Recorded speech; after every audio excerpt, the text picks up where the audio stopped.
This is Tom, and this is his colleague Michael. They work for a small company producing small batches of parts and materials of all kinds, and finally assembling them. Welding, chamfering, drilling, sawing, grinding, polishing, mounting are all part of their daily routine.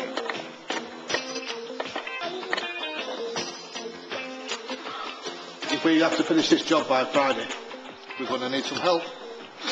You're so right. Hey, it'd be great if we could get a robot to help us, eh? A robot? Yeah. Sure. Well, why not? We could have some sort of industrial robot. Look at the automotive industry. I mean, they've got loads of robots that do all sorts of jobs, haven't they? Well, yes, but they can only do what they were built for. Here we have to process different parts all the time. So who's going to program this robot again and again? Not me. I don't feel like sitting at a keyboard half the week until something finally happens. Look, don't worry. Programming a robot can be a lot easier than you think. We could just show the robot what it's supposed to do. Listen, imagine this is our workpiece, and this is our robot. Okay. It's insensitive, it's deaf, dumb, and blind. Yes, but it moves with great precision. Now, if it's supposed to drill holes here, I just show it the positions, starting here, here, here, and finishing here. The robot remembers the coordinates and repeats the procedure, and that's it. Whoa, that thing is dangerous. It belongs behind a fence. Not if it's equipped with an anti-collision system. Huh? And if we give it a soft reaction to touch, besides making it lighter, it wouldn't do any harm even if it did crash into something or someone. Not bad. So you could actually work safely in the same workspace as the robot. Right.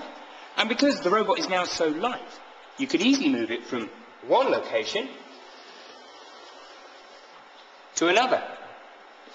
Wow. So, you could just actually carry it across to the shop floor and train it to load the machines. But wait a second. But for detecting complex parts, this isn't precise enough. Well, to simplify the programming, the robot could be equipped with a camera or a 3D sensor so that it could detect the exact positions of the workpieces and choose the best ones for it makes. Yes, of course. And then it might even understand spoken orders. Hey, why not? Place pump case in workpiece carrier. Hey.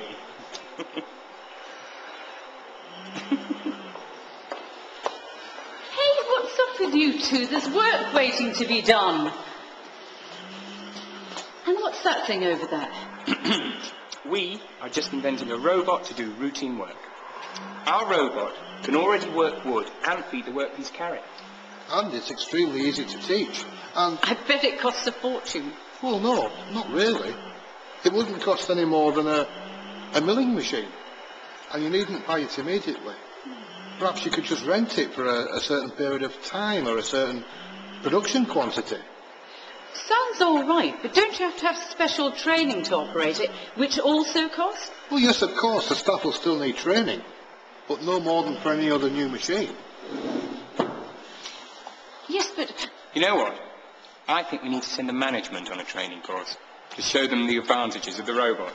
Okay. So, what are the benefits? Is it versatile? Absolutely. Just plug in and produce. For handling? Working different materials? Assembly? Feeding machines? But it can't be used for drilling, milling or grinding, can it? I think you've got to see it as a multi-purpose tool where you decide what application to use it for. But she's right. For grinding, we might need a different type of robot. One that is capable of applying high forces with high precision.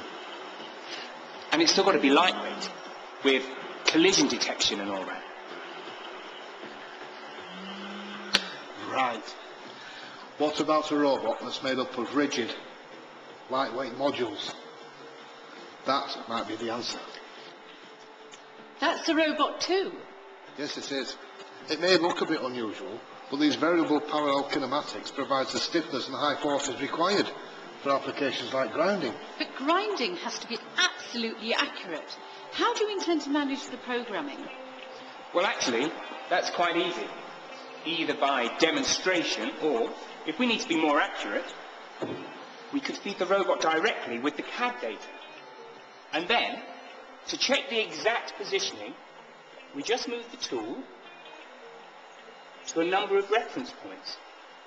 The robot then compares the CAD data with the real object and automatically generates the program that's needed.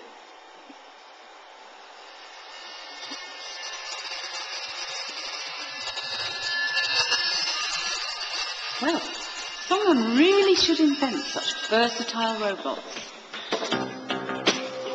The leading European research institutes and robot manufacturers have formed a consortium to develop a completely new generation of robot systems specially designed to meet the needs of small and medium-sized enterprises.